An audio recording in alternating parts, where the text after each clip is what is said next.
গল্পের শুরুতেই আমরা জে ইয়াং নামের একটি মেয়েকে দেখতে পাই। হঠাৎ তার কপালে একটি ছোট বুদবুদ ফেটে যাওয়ার কারণে তার ঘুম ভেঙে যায়। জেগে উঠেই সে কিছু অদ্ভুত শব্দ শুনতে পায়। কৌতূহলী হয়ে সে দরজার বাইরে উঁকি দিতেই হলওয়েতে তার বোন ইন ইয়াংকে দেখতে পায়। কিন্তু তার হাঁটার ধরন মোটেও স্বাভাবিক ছিল না।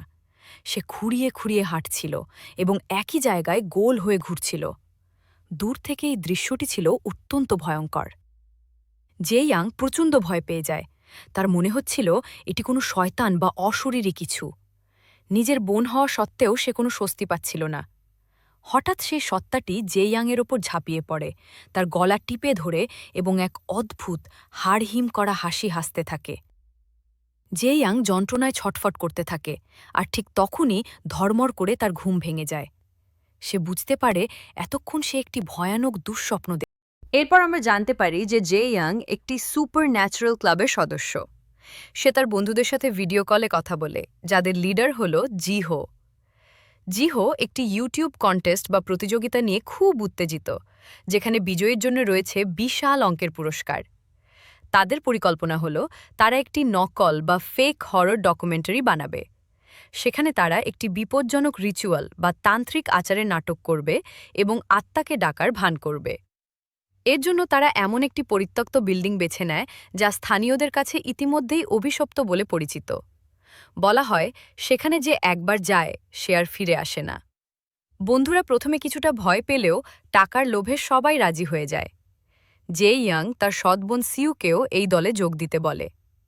সিউ প্রথমে রাজি না হলেও জে ইয়াংয়ের জোড়াজুড়িতে এবং সাপোর্টের কারণে রাজি হয়। তারা সেই পুরনো জরাজীর্ণ বিল্ডিংয়ের বেসমেন্টে পৌঁছায়। জায়গাটি ছিল খুবই থমথমে। রুমের ঠিক মাঝখানে নোংরা ঘোলা জলের একটি বড় ট্যাঙ্ক ছিল। জিহো ব্যাখ্যা করে যে প্রাচীনকালে এখানে জল প্রসেস করা হতো এবং বিশ্বাস করা হয় যে অনেক আত্মা এই জলের ট্যাঙ্কে আটকা পড়ে আছে। সে জানায় জল বেশি গভীর নয়, কিন্তু আত্মাদের উপস্থিতির কারণে এটি অতল মনে হয়।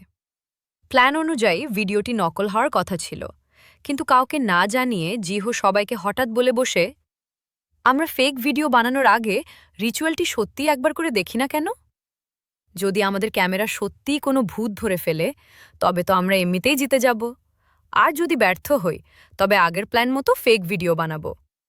সবাই এতে রাজি হয় এবং জে ইয়াং রিচুয়ালের প্রস্তুতি শুরু করে। এখন তাদের এমন একজনকে দরকার যে ভেসেল বা পাত্র হবে, অর্থাৎ যার শরীরে আত্মা প্রবেশ করে তাদের সাথে যোগাযোগ করবে। জে ইয়াংয়ের বোন সিউ স্বেচ্ছায় ভেসেল হতে রাজি হয়। নিজের বোনকে এভাবে সাহসের সাথে এগিয়ে আসতে দেখে জে ইয়াং আবেগপ্রবণ হয়ে পড়ে এবং ভালোবাসার নিদর্শন হিসেবে সিউয়ের পায়ে পড়ার জন্য একটি নূপুর উপহার দেয়। সিউ খুব খুশি হয়, কারণ এই প্রথম জে ইয়াং তাকে আপন করে কিছু দিল। রিচুয়াল শুরু হয়। তারা মেঝেতে একটি বড় স্টার বা তারার নকশা তৈরি করে এবং স্টারের প্রতিটি কোণায় এক একজন বসে পড়ে। সিউ সেই কালো নোংরা জলের মাঝখানে গিয়ে দাঁড়ায়।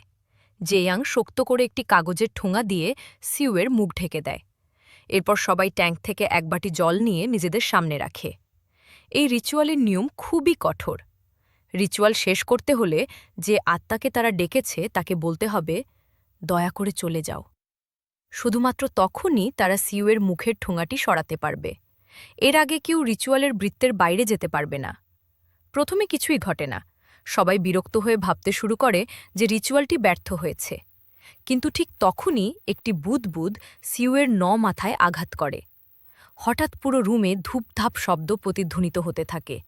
লাইটগুলো দপদপ করতে শুরু করে এবং সিউয়ের শরীর অদ্ভুতভাবে মুচড়াতে থাকে, যেন তার হাড়গুলো ভেঙে যাচ্ছে। তার মুখের কাগজটি নিজে থেকেই ভিজে যায় এবং সে সেটা এক টানে ছিঁড়ে ফেলে। দেখা যায় তার চোখ সম্পূর্ণ বদলে গেছে। চোখের মণি পুরোপুরি কালো।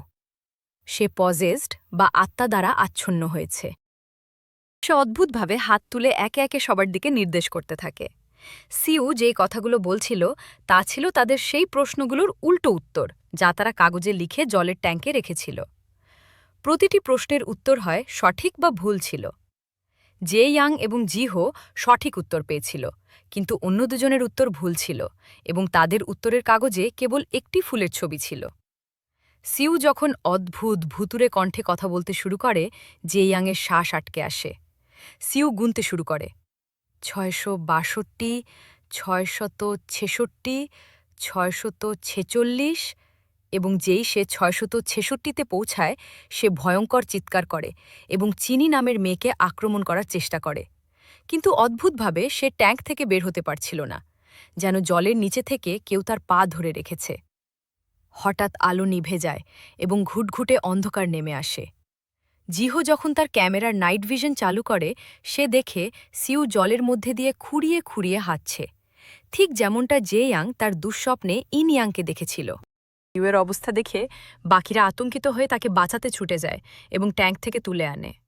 সে অজ্ঞান হয়ে যায় এবং সবাই তার পায়ে একটি অদ্ভুত দাগ দেখতে পায়, যা দেখতে অনেকটা ট্যাটুর মতো। এটা দেখে সবাই নিশ্চিত হয় যে রিচুয়ালটি সত্যিই কাজ করেছে। কিন্তু ভয় পাওয়ার বদলে জিহো উত্তেজিত হয়ে পড়ে। সে এখনই ভিডিওটি আপলোড করতে চায়, কারণ এমন অলৌকিক ঘটনা আগে কখনো ক্যামেরাবন্দি হয়নি। বন্ধুরা তখন ক্ষেপে গিয়ে তাকে বলে, তোমার বন্ধু এখন জীবন মৃত্যুর সন্ধিক্ষণে, আর তুমি ভিডিও আপলোড নিয়ে ব্যস্ত। তারা দ্রুত পুলিশকে ফোন করার চেষ্টা করে। ঠিক সেই মুহূর্তে মোবাইলের সিগন্যাল চলে যায়। তারা পালানোর জন্য দরজার দিকে ছোটে, কিন্তু দরজাটি তালাবদ্ধ ছিল। বেসবল ব্যাট দিয়ে দরজা ভাঙার আপ্রাণ চেষ্টা করেও তারা ব্যর্থ হয়। তাদের আতঙ্ক আরও বেড়ে যায় যখন তাদের দলের অন্য একটি মেয়ের শরীরের ভেতর আরেকটি সত্তা প্রবেশ করে। মেয়েটি পুরোপুরি পোজেসড হয়ে যায়। তার শরীর অদ্ভুতভাবে বাঁকতে থাকে এবং সে দরজার সাথে জোরে জোরে নিজের মাথা ঠুকতে শুরু করে, ফলে প্রচুর রক্তক্ষরণ হয়। এরপর সে একটি বেসবল ব্যাট তুলে নেয় এবং সবাইকে মেরে ফেলার হুমকি দেয়। সে সিউকে আক্রমণ করতে গেলে জিহো ভয়ে দিশেহারা হয়ে নিজের জান বাঁচাতে সেই ব্যাট দিয়ে মেয়েটির মাথায় সজোরে আঘাত করে। ঘটনাস্থলেই মেয়েটি মারা যায়। সবাই জিহোর দিকে স্তব্ধ হয়ে তাকিয়ে থাকে। জিহো দাবি করে সে ইচ্ছাকৃতভাবে এটা করেনি, কিন্তু তখনই জিহোর এক বন্ধু আবিষ্কার করে যে সে মিথ্যা বলছে। মৃত মেয়েটির চিরকুটে প্রশ্ন ছিল, আমি কি জিহোর হাত থেকে পালাতে পারব? আত্মা উত্তর দিয়েছিল না। জানা যায় মেয়েটির সাথে তার শিক্ষকের সম্পর্ক ছিল এবং জিহো সেটা জানতে পেরে ভিডিও করে তাকে ব্ল্যাকমেইল করছিল। মেয়েটি যখন পুলিশে যাওয়ার হুমকি দেয় তখন থেকেই জিহো তাকে বিপদে ফেলার চেষ্টা করছিল। অর্থাৎ মেয়েটির মৃত্যুর কারণ পরোক্ষভাবে জিহুই। দৃশ্যটি বর্তমানে ফিরে আসে। জিহো সবাইকে বোঝানোর চেষ্টা করছে যে সে নির্দোষ। হঠাৎ আলো কমে যায় এবং অন্ধকারের মধ্যে জিহো উধাও হয়ে যায়। আলো ফিরলে দেখা যায় জিহো একটি ছুরি হাতে বসে আছে। সে পাগলের মতো তার সঙ্গীকে আক্রমণ করে। অন্যরা তাকে বাধা দিয়ে দড়ি দিয়ে বেঁধে ফেলে। জেইয়াং বুঝতে পারে সব গোলমাল হয়ে যাচ্ছে। সে রিচুয়ালের বইটি আবার পড়ে এবং শিউরে ওঠে। তারা একটি মারাত্মক ভুল করেছে। তারা রিচুয়ালের নিয়ম ভেঙেছে এবং আত্মাকে চলে যেতে বলেনি। জীবন বাঁচাতে হলে তাদের আবার রিচুয়ালটি সম্পন্ন করতে হবে। কিন্তু সমস্যা হল, জে ইয়াংয়ের বোন সিউ ইতিমধ্যেই মারা গেছে। তারা সিউয়ের লাশটিকেই আবার ট্যাঙ্কের ভেতরে রাখে। আশ্চর্যের বিষয় হল, লাশটি হঠাৎ জীবন ফিরে পায়। জ্ঞান ফেরার পর সিউ প্রথমে মৃত মেয়েটির লাশের দিকে এবং পরে অন্যদের দিকে ইঙ্গিত করে। মনে হচ্ছিল রিচুয়ালটি ঠিকঠাক এগোচ্ছে। একে একে সবাই নিয়ম মেনে বৃত্ত থেকে বেরিয়ে যাচ্ছিল। ঠিক তখনই সবার ফোন বাজতে শুরু করে। সিগন্যাল ফিরে এসেছে। তারা পুলিশকে কল করতে শুরু করে। যে ছেলেটি জিহোর আক্রমণ থেকে বেঁচে গিয়েছিল সে জে ইয়াংকে মেসেজ করে নিজের ভালোবাসার কথা জানায়। তারা ভেবেছিল দুঃসময়ের শেষ হয়েছে, কিন্তু তারা জানত না যে আসল বিভীষিকা সবে শুরু হতে যাচ্ছে। হঠাৎ সব মোমবাতি ও আলো নিভে যায়। আলো ফিরলে দেখা যায় জিহো বাঁধন খুলে ফেলেছে। সে একটি ঘোরের মধ্যে ছুরি দিয়ে নিজের গলা কেটে ফেলে। এখানে আমরা একটি বিষয় পরিষ্কার হই, এই মানুষগুলো তাদের প্রশ্নের উত্তর পাওয়ার বা ভবিষ্যৎবাণী সত্যি হওয়ার সাথে সাথেই মারা যাচ্ছে। জিহু জিজ্ঞেস করেছিল তার ভিডিও 1 মিলিয়ন ভিউ পাবে কিনা। তার সঙ্গী ফোন চেক করে দেখে ভিডিওটি ভাইরাল হয়েছে এবং 1 মিলিয়ন ভিউ পূর্ণ হয়েছে। তাই ভবিষ্যৎবাণী সত্যি হতেই জিহো মারা গেল। ভয়ে তারা এখন দিশেহারা। যেই মেয়েটি তার প্রশ্নের উত্তরে ফুলের ছবি পেয়েছিল সে দরজার দিকে দৌড়ায়, কিন্তু একটি অদৃশ্য শক্তি তাকে শূন্যে তুলে নেয় এবং জলের মধ্যে ছুঁড়ে ফেলে। অন্যরা তাকে বাঁচাতে ব্যর্থ হয়। তার চিরকুটে লেখা ছিল ফিউনারেল বা শেষকৃত্য, এবং সাথে একটি ফুল যা তার মৃত্যুর ইঙ্গিত ছিল। এখন কেবল দুজন জীবিত, ডং এবং জে ইয়াং। তারা পালানোর জন্য একটি গোপন দরজা খুঁজে পায়। ভেতরে একটি কাপড়ের ওপর বড় করে লেখা ছিল মৃত্যু, এবং তার পেছনে একটি লাশ। জে ইয়াং বুঝতে পারে হয় সে অথবা তার বন্ধু বাঁচবে। জে ইয়াং, যে আগে থেকেই মানসিকভাবে প্রস্তুত ছিল, সে কোনো দ্বিধা না করে তার বন্ধু ডংকে হত্যা করে ফেলে। এখানেই গল্পের আসল টুইস্ট উন্মোচিত হয়। এই সব কিছুর পরিকল্পনা করেছিল স্বয়ং জে ইয়াং। জে ইয়াংয়ের নিজের ছোট বোন ইন ইয়াং আগেই মারা গিয়েছিল। সৎ বোন সিউকে সে বা তার পরিবার কখনোই ভালোবাসত না। জে ইয়াং একটি নিষিদ্ধ রিচুয়াল সম্পর্কে জানতে পারে, যার মাধ্যমে মৃত মানুষকে জীবিত করা সম্ভব, কিন্তু বিনিময়ে ৫টি তাজা প্রাণের বলিদান দিতে হবে। ডং ছিল চতুর্থ বলিদান, আর শেষ বলিদানটি দেওয়ার জন্য সে তার সৎ বোন সিউকে বেছে নিয়েছিল। যেই সে শেষ বলিদান সম্পন্ন করে, সে দেখতে পায় একটি বুদবুদ ভেসে আসছে এবং তার মৃত ছোট বোন ইন ইয়াং সামনে দাঁড়িয়ে। জে ইয়াং কান্নায় ভেঙে পড়ে এবং বোনের কাছে ক্ষমা চায়। কিন্তু তারপর গল্পের দ্বিতীয় এবং সবচেয়ে ভয়ঙ্কর টুইস্টটি আসে। তার বোনের আত্মা হঠাৎ বীভৎস রূপ ধারণ করে। জানা যায় এটি তার বোন ছিল না, বরং একটি শক্তিশালী শয়তান বা ড্যামন, যে ইন ইয়াংয়ের রূপ ধরে জে ইয়াংকে দিয়ে এই হত্যাকাণ্ডগুলো ঘটিয়েছে। শয়তানটি অট্টহাসি দিয়ে বলে, আমাকে নরক থেকে মুক্ত করার জন্য ধন্যবাদ।